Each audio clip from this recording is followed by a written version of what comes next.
Sherlock Holmes, The 5 Orange Pips.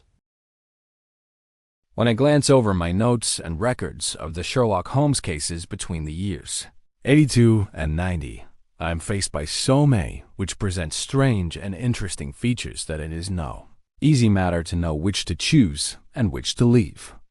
Some, however, have already gained publicity through the papers, and others have not offered a field for those peculiar qualities which my friend possessed in so high a degree, and which it is the object of these papers to illustrate. Some, too, have baffled his analytical skill, and would be, as narratives, beginnings without an ending, while others have been but partially cleared up, and have their explanations founded rather upon conjecture and surmise than on that absolute logical proof which was so dear to him. There is, however, one of these last which was so remarkable in its details and so startling in its results that I am tempted to give some account of it, in spite of the fact that there are points in connection with it which never have been, and probably never will be entirely cleared up. The year 87 furnished us with a long series of cases of greater or less interest, of which I retain the records. Among my headings under this 12 months, I find an account of the adventure of the Paradol, chamber of the Amateur Mendicant Society, who held a luxurious club in the lower vault of a furniture warehouse, of the facts connected with the loss of the British bark Sophie Anderson, of the singular adventures of the Grice Pattersons in the island, of Uffa, and finally of the Camberwell poisoning case. In the latter, as may be remembered, Sherlock Holmes was able, by winding up the dead man's watch, to prove that it had been wound up 2 hours before, and that therefore the deceased had gone to bed within that time, a deduction which was of the greatest importance in clearing up the case. All these I may sketch out at some future date, but none of them present such singular features as the strange train of circumstances which I have now taken up my pen to describe. It was in the latter days of September, and the equinoctial gales had set in with exceptional violence. All day the wind had screamed, and the rain had beaten against the windows, so that even here in the heart of great, handmade London, we were forced to raise our minds for the instant from the routine of life and to recognize the presence of those great elemental forces which shriek at mankind through the bars of his civilization like untamed beasts in a cage. As evening drew in, the storm grew higher and louder, and the wind cried and sobbed like a child in the chimney. Sherlock Holmes sat moodily at one side of the fireplace, cross-indexing his records of crime, while I at the other was deep in one of Clark Russell's fine sea stories, until the howl of the gale from without seemed to blend with the text, and the splash of the rain to lengthen out into the long swash of the sea waves. My wife was on a visit to her mother's, and for a few days I was a dweller once more in my old quarters at Baker Street. "Why," said I, glancing up at my companion, "that was surely the bell. Who could come tonight? Some friend of yours, perhaps?" "Except yourself, I have none," he answered. "I do not encourage visitors. A client, then? If so, it is a serious case. Nothing less would bring a man out on such a day and at such an hour. But I take it that it is more likely to be some crony of the landlady's." Sherlock Holmes was wrong in his conjecture, however, for there came a step in the passage and a tapping at the door. He stretched out his long arm to turn the lamp away from himself and towards the vacant chair upon which a newcomer must sit. "Come in," said he. The man who entered was young, some 22 at the outside, well-groomed and trimly clad, with something of refinement and delicacy in his bearing. The streaming umbrella which he held in his hand, and his long shining waterproof, told of the fierce weather through which he had come. He looked about him anxiously in the glare of the lamp, and I could see that his face was pale and his eyes heavy, like those of a man who is weighed down with some great anxiety. "I owe you an apology," he said, raising his golden pince-nez to his eyes. "I trust that I am not intruding. I fear that I have brought some traces of the storm and rain into your snug chamber. Give me your coat and umbrella," said Holmes. "They may rest here on the hook, and will be dry presently." You have come up from the southwest, I see.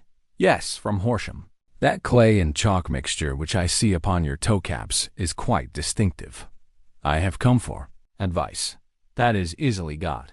And help. That is not always so easy. I have heard of you, Mr. Holmes. I heard from Major Prendergast how you saved him in the Tankerville Club scandal. Ah, of course. He was wrongfully accused of cheating at cards. He said that you could solve anything. He said too much, that you are never beaten. I have been beaten 4 times, 3 times by men, and once by a woman. But what is that compared with the number of your successes? It is true that I have been generally successful. Then you may be so with me. I beg that you will draw your chair up to the fire and favor me with some details as to your case. It is no ordinary one. None of those which come to me are. I am the last court of appeal, and yet I question, sir, whether in all your experience you have ever listened to a more mysterious and inexplicable chain of events than those which have happened in my own family. You fill me with interest, said Holmes. Pray give us the essential facts from the commencement. I can afterwards question you as to those details which seem to me to be most important. The young man pulled his chair up and pushed his wet feet out towards the blaze. My name, said he, is John Openshaw, but my own affairs have, as far as I can understand, little to do with this awful business. It is a hereditary matter.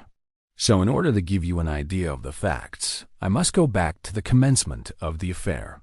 You must know that my grandfather had 2 sons, my uncle Elias and my father Joseph. My father had a small factory at Coventry, which he enlarged at the time of the invention of bicycling. He was a patentee of the Openshaw unbreakable tire, and his business met with such success that he was able to sell it and to retire upon a handsome competence. My uncle Elias emigrated to America when he was a young man and became a planter in Florida, where he was reported to have done very well. At the time of the war, he fought in Jackson's army and afterwards under Hood, where he rose to be a colonel. When Lee laid down his arms, my uncle returned to his plantation, where he remained for 3 or 4 years. About 1869 or 1870, he came back to Europe and took a small estate in Sussex, near Horsham. He had made a very considerable fortune in the States, and his reason for leaving them was his aversion to the Negroes, and his dislike of the Republican policy in extending the franchise to them. He was a singular man, fierce and quick-tempered, very foul-mouthed when he was angry, and of a most retiring disposition. During all the years that he lived at Horsham, I doubt if ever he set foot in the town. He had a garden and 2 or 3 fields round his house, and there he would take his exercise, though very often for weeks on end he would never leave his room. He drank a great deal of brandy and smoked very heavily, but he would see no society and did not want any friends, not even his own brother. He didn't mind me. In fact, he took a fancy to me, for at the time when he saw me first, I was a youngster of 12 or so. This would be in the year 1878, after he had been 8 or 9 years in England. He begged my father to let me live with him, and he was very kind to me in his way. When he was sober, he used to be fond of playing backgammon and draughts with me, and he would make me his representative both with the servants and with the tradespeople, so that by the time that I was 16, I was quite master of the house. I kept all the keys, and could go where I liked and do what I liked, so long as I did not disturb him in his privacy. There was one singular exception, however, for he had a single room, a lumber room up among the attics, which was invariably locked, and which he would never permit either me or anyone else to enter. With a boy's curiosity, I have peeped through the keyhole, but I was never able to see more than such a collection of old trunks and bundles as would be expected in such a room. One day, it was in March 1883, a letter with a foreign stamp lay upon the table in front of the colonel's plate. It was not a common thing for him to receive letters, for his bills were all paid in ready money, and he had no friends of any sort. "From India," said he as he took it up. "Pondicherry postmark. What can this be?" Opening it hurriedly, out there jumped 5 little dried orange pips, which pattered down upon his plate. I began to laugh at this, but the laugh was struck from my lips at the sight of his face. His lip had fallen, his eyes were protruding, his skin the color of putty, and he glared at the envelope which he still held in his trembling hand. K. He shrieked, and then, my God, my sins have overtaken me. What is it, uncle? I cried. Death, said he, and rising from the table he retired to his room, leaving me palpitating with horror. I took up the envelope and saw scrawled in red ink upon the air flap, just above the gum, the letter K 3 times repeated. There was nothing else save the 5 dried pips. What could be the reason of his overpowering terror? I left the breakfast table, and as I ascended the stair I met him coming down with an old rusty key, which must have belonged to the attic, in one hand, and a small brass box, like a cash box, in the other. They may do what they like, but I'll checkmate them still, said he with an oath. Tell Mary that I shall want a fire in my room today, and send down to Fordham, the Horsham lawyer. I did as he ordered, and when the lawyer arrived, I was asked to step up to the room. The fire was burning brightly, and in the grate there was a mass of black, fluffy ashes, as of burned paper, while the brass box stood open and empty beside it. As I glanced at the box I noticed, with a start, that upon the lid was printed the treble K, which I had read in the morning upon the envelope. I wish you, John, said my uncle, to witness my will. I leave my estate, with all its advantages and all its disadvantages, to my brother, your father, whence it will, no doubt, descend to you. If you can enjoy it in peace, well and good. If you find you cannot, take my advice, my boy, and leave it to your deadliest enemy. I am sorry to give you such a two-edged thing, but I can't say what turn things are going to take. Kindly sign the paper where Mr. Fordham shows you. I signed the paper as directed, and the lawyer took it away with him. The singular incident made, as you may think, the deepest impression upon me, and I pondered over it and turned it every way in my mind without being able to make anything of it. Yet I could not shake off the vague feeling of dread which it left behind, though the sensation grew less keen as the weeks passed, and nothing happened to disturb the usual routine of our lives. I could see a change in my uncle, however. He drank more than ever, and he was less inclined for any sort of society. Most of his time he would spend in his room, with the door locked upon the inside, but sometimes he would emerge in a sort of drunken frenzy, and would burst out of the house and tear about the garden with a revolver in his hand, screaming out that he was afraid of no man, and that he was not to be cooped up, like a sheep in a pen, by man or devil. When these hot fits were over, however, he would rush tumultuously in at the door and lock and bar it behind him, like a man who can brazen it out no longer against the terror which lies at the roots of his soul. At such times I have seen his face, even on a cold day, glisten with moisture, as though it were new raised from a basin. Well, to come to an end of the matter, Mr. Holmes, and not to abuse your patience, there came a night when he made one of those drunken sallies from which he never came back. We found him, when we went to search for him, face downward in a little green-scummed pool, which lay at the foot of the garden. There was no sign of any violence, and the water was but 2 feet deep, so that the jury, having regard to his known eccentricity, brought in a verdict of suicide. But I, who knew how he winced from the very thought of death, had much ado to persuade myself that he had gone out of his way to meet it. The matter passed, however, and my father entered into possession of the estate, and of some £14,000, which lay to his credit at the bank. One moment, Holmes interposed. Your statement is, I foresee, one of the most remarkable to which I have ever listened. Let me have the date of the reception by your uncle of the letter, and the date of his supposed suicide. The letter arrived on March 10th, 1883. His death was 7 weeks later, upon the night of May 2nd. Thank you. Pray proceed. When my father took over the Horsham property, he, at my request, made a careful examination of the attic, which had been always locked up. We found the brass box there, although its contents had been destroyed. On the inside of the cover was a paper label with the initials of KKK repeated upon it, and letters, memoranda, receipts, and a register written beneath. These, we presume, indicated the nature of the papers which had been destroyed by Colonel Openshaw. For the rest, there was nothing of much importance in the attic, save a great many scattered papers and notebooks bearing upon my uncle's life in America. Some of them were of the wartime and showed that he had done his duty well and had borne the repute of a brave soldier. Others were of a date during the reconstruction of the Southern states and were mostly concerned with politics, for he had evidently taken a strong part in opposing the carpetbag politicians who had been sent down from the North. Well, it was the beginning of '84 when my father came to live at Horsham, and all went as well as possible with us until the January of '85. On the 4th day after the New Year, I heard my father give a sharp cry of surprise as we sat together at the breakfast table. There he was, sitting with a newly opened envelope in one hand and 5 dried orange pips in the outstretched palm of the other one. He had always laughed at what he called my cock and bull story about the colonel, but he looked very scared and puzzled now that the same thing had come upon himself. "Why, what on earth does this mean, John?" he stammered.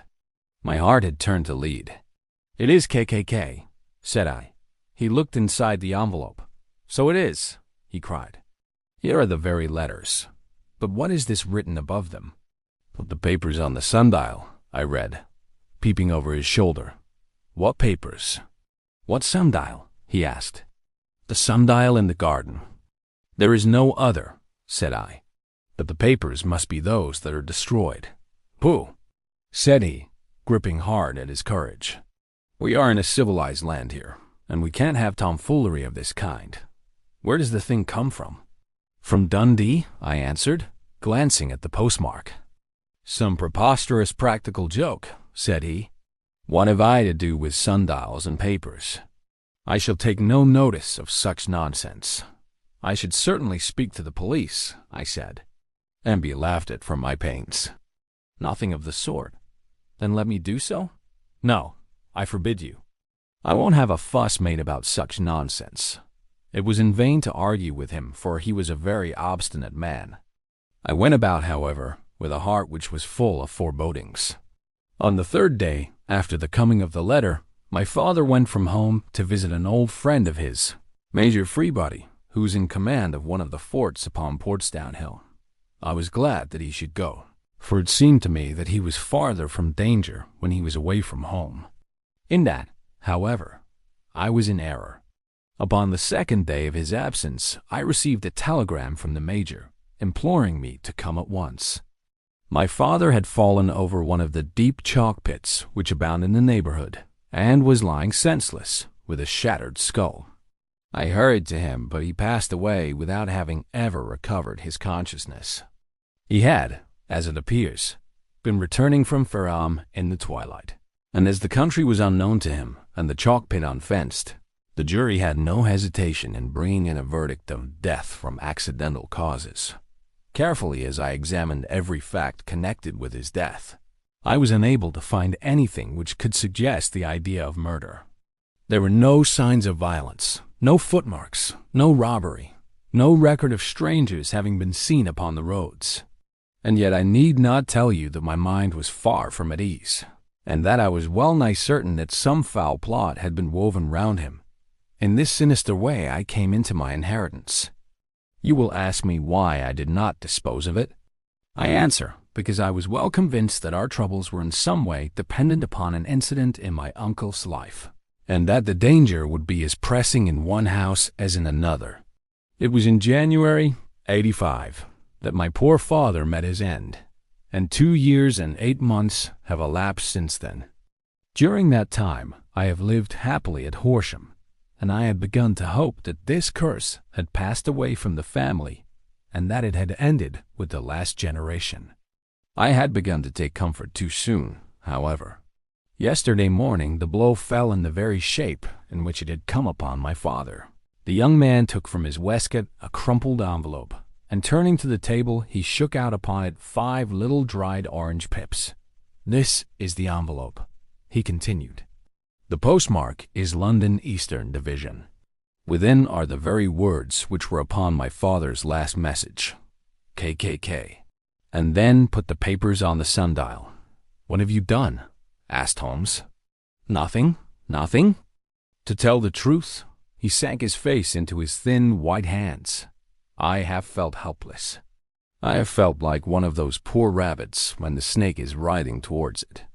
I seem to be in the grasp of some resistless, inexorable evil, which no foresight and no precautions can guard against. "Tut, tut," cried Sherlock Holmes. "You must act, man, or you are lost. Nothing but energy can save you. This is no time for despair. I have seen the police.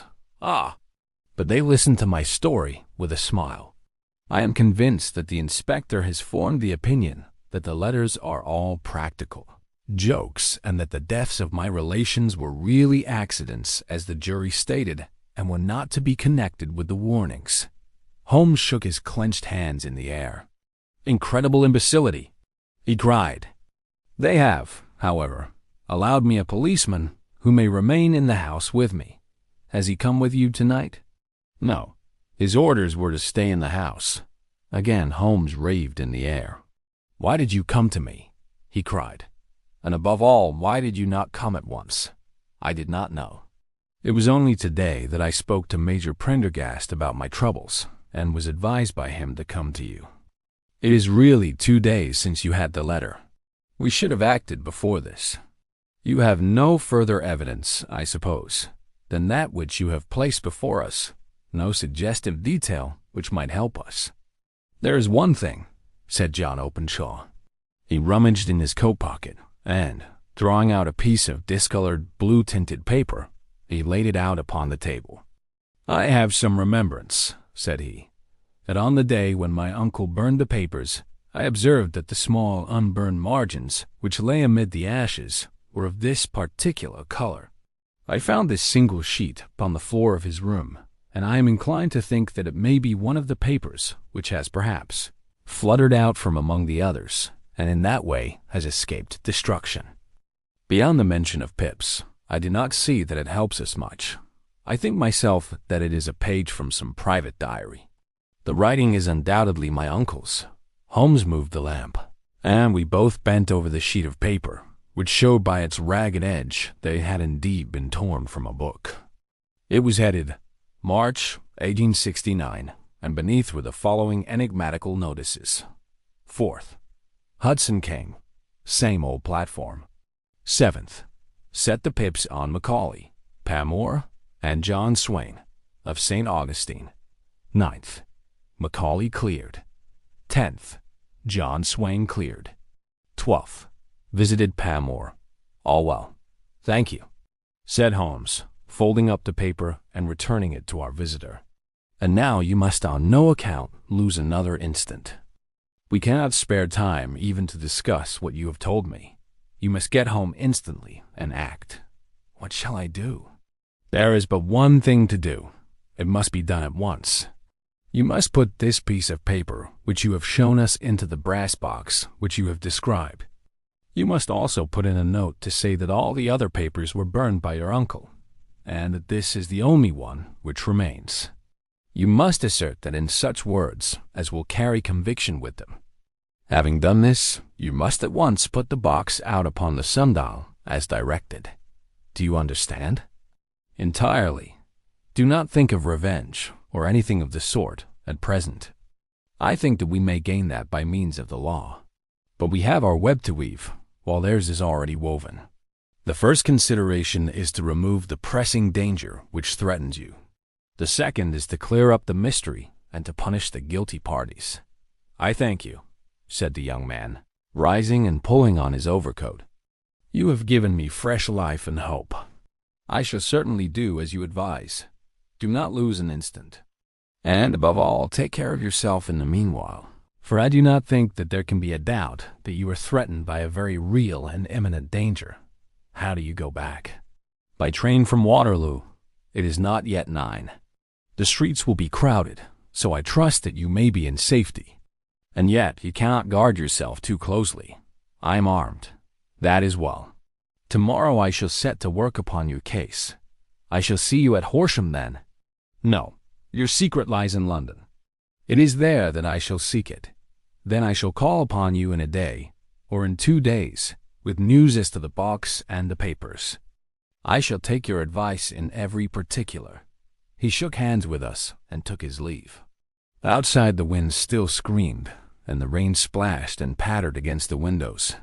This strange, wild story seemed to have come to us from amid the mad elements blown in upon us like a sheet of seaweed in a gale, and now to have been reabsorbed by them once more.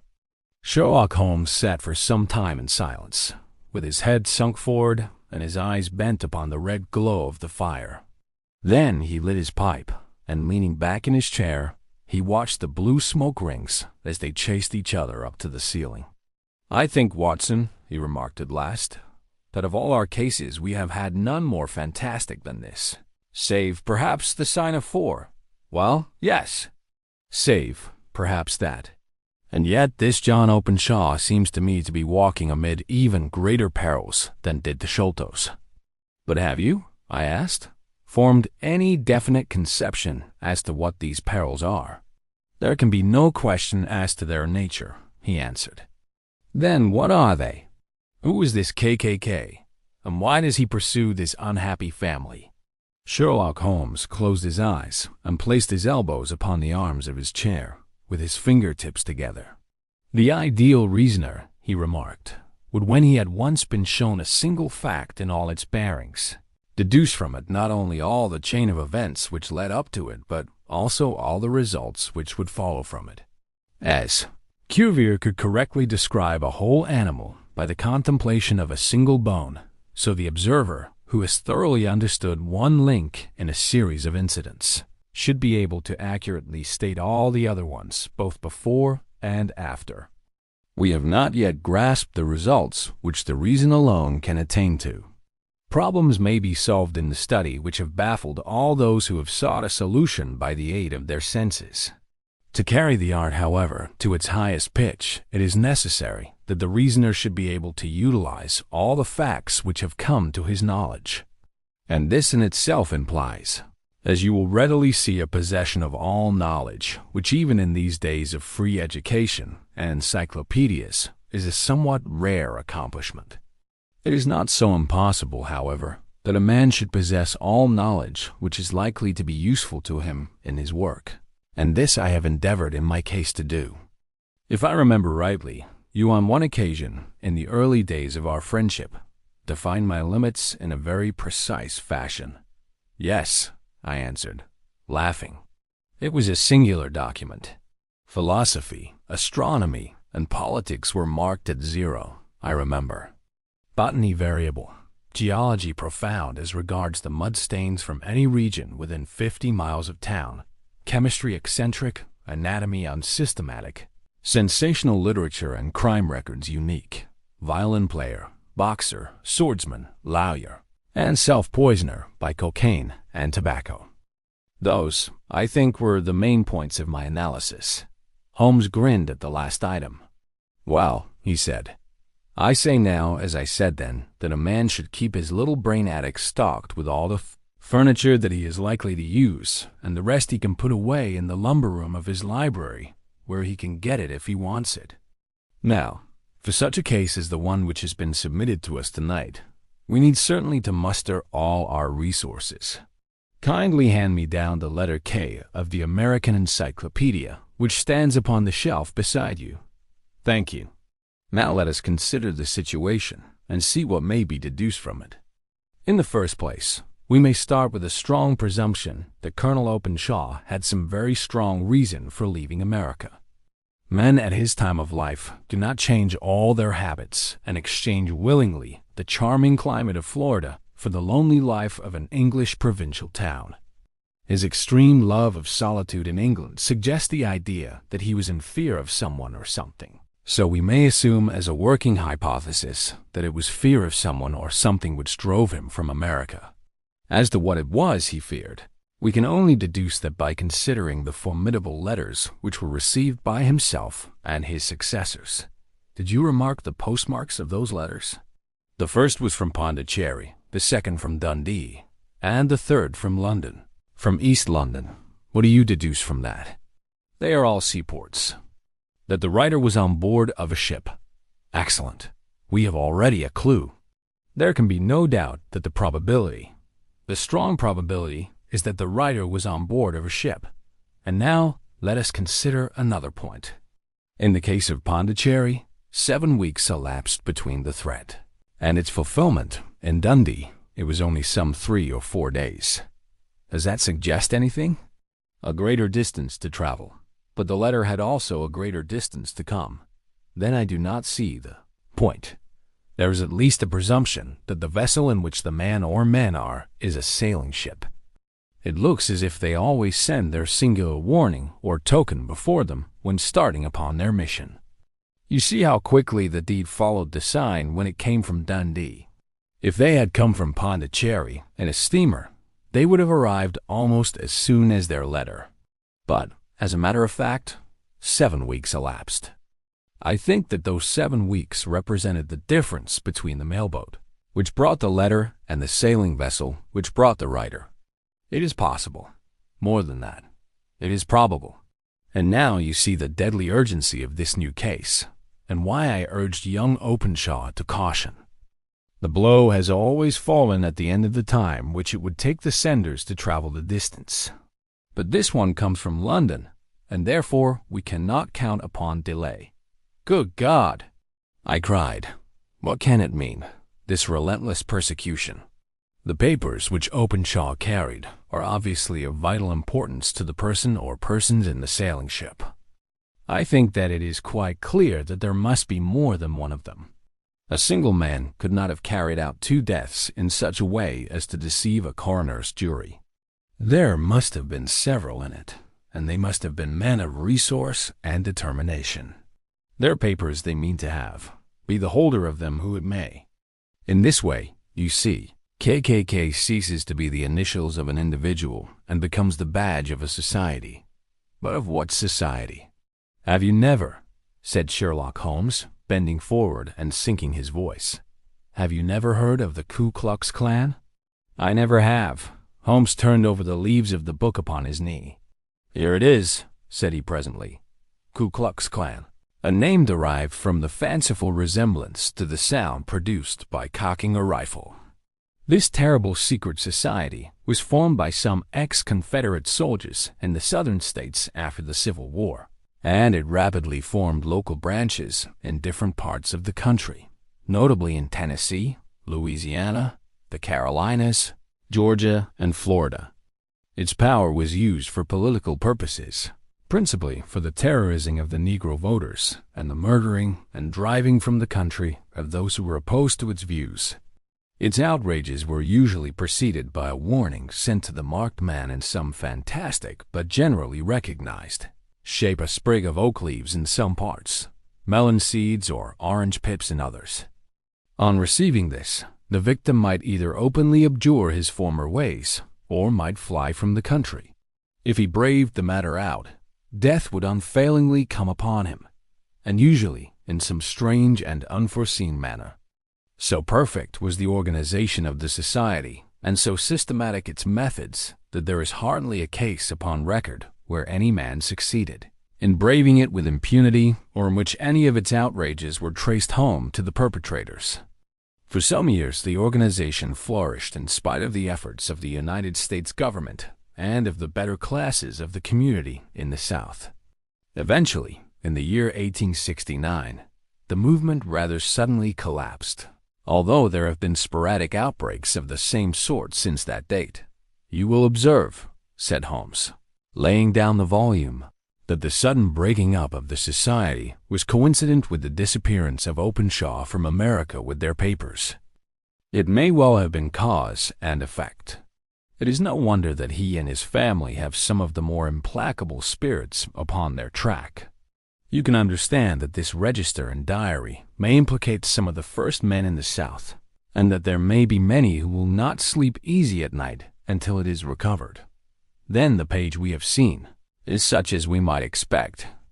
It ran, if I remember right, sent the pips to A, B, and C, that is, sent the society's warning to them.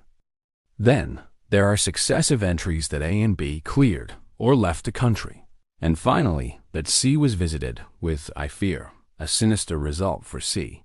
Well, I think, Doctor, that we may let some light into this dark place, and I believe that the only chance young Openshaw has in the meantime is to do what I have told him.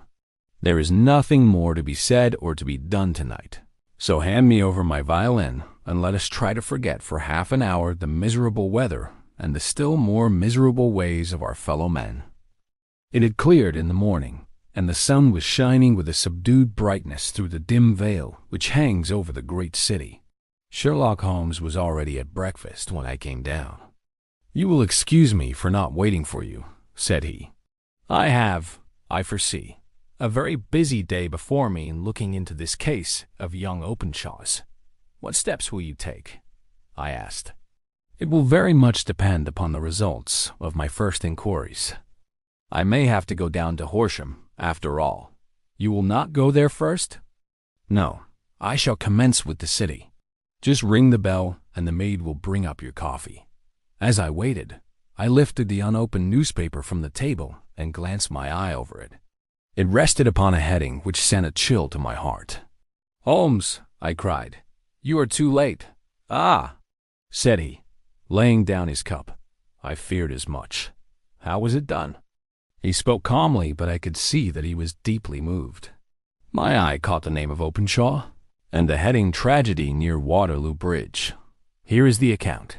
Between 9 and 10 last night, Police Constable Cook, of the H Division, on duty near Waterloo Bridge, heard a cry for help and a splash in the water. The night, however, was extremely dark and stormy, so that, in spite of the help of several passers-by, it was quite impossible to effect a rescue. The alarm, however, was given, and, by the aid of the water police, the body was eventually recovered. It proved to be that of a young gentleman whose name, as it appears from an envelope which was found in his pocket, was John Openshaw, and whose residence is near Horsham. It is conjectured that he may have been hurrying down to catch the last train from Waterloo Station, and that in his haste and the extreme darkness he missed his path and walked over the edge of one of the small landing places for river steamboats. The body exhibited no traces of violence, and there can be no doubt that the deceased had been the victim of an unfortunate accident, which should have the effect of calling the attention of the authorities to the condition of the riverside landing stages. We sat in silence for some minutes, Holmes more depressed and shaken than I had ever seen him. "That hurts my pride, Watson," he said at last. "It is a petty feeling, no doubt, but it hurts my pride. It becomes a personal matter with me now, and, if God sends me health, I shall set my hand upon this gang. That he should come to me for help, and that I should send him away to his death." He sprang from his chair and paced about the room in uncontrollable agitation, with a flush upon his sallow cheeks and a nervous clasping and unclasping of his long, thin hands. "They must be cunning devils," he exclaimed at last. "How could they have decoyed him down there? The embankment is not on the direct line to the station. The bridge, no doubt, was too crowded, even on such a night, for their purpose. Well, Watson, we shall see who will win in the long run. I am going out now." "To the police?" "No, I shall be my own police. When I have spun the web, they may take the flies, but not before. All day I was engaged in my professional work, and it was late in the evening before I returned to Baker Street. Sherlock Holmes had not come back yet. It was nearly 10 o'clock before he entered, looking pale and worn. He walked up to the sideboard, and tearing a piece from the loaf, he devoured it voraciously, washing it down with a long draught of water.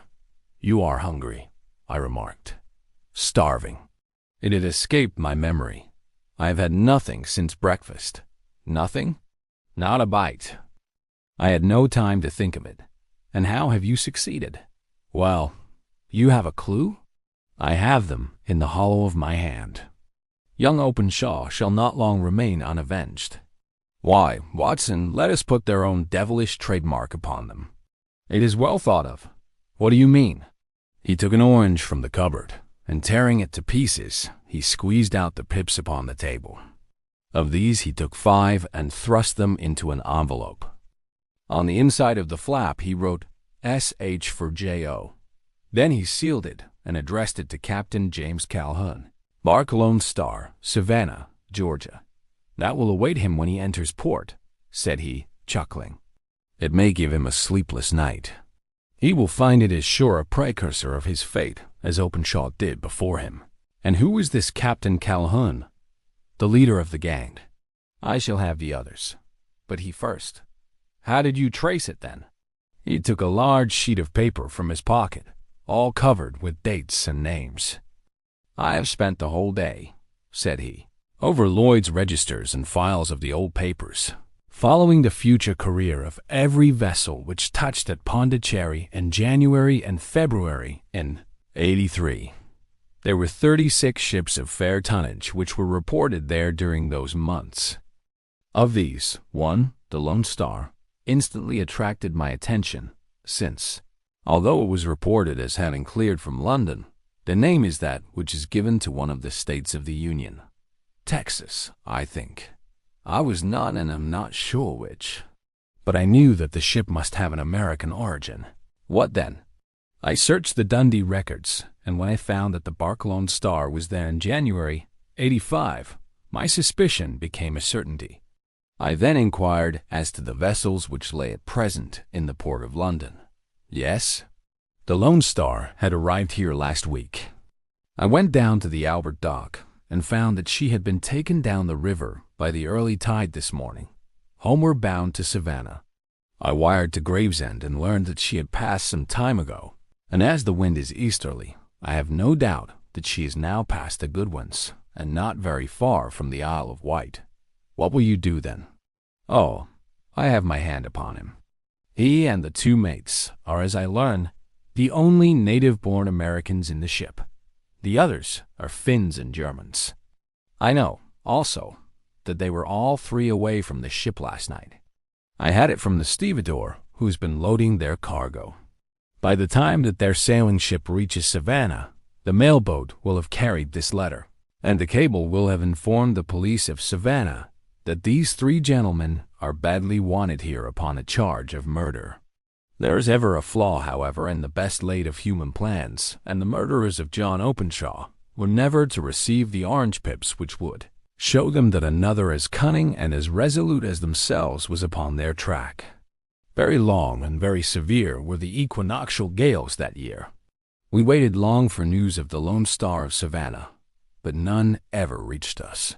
We did at last hear that somewhere far out in the Atlantic, a shattered sternpost of a boat was seen swinging in the trough of a wave, with the letters L.S. carved upon it, and that is all which we shall ever know of the fate of the Lone Star.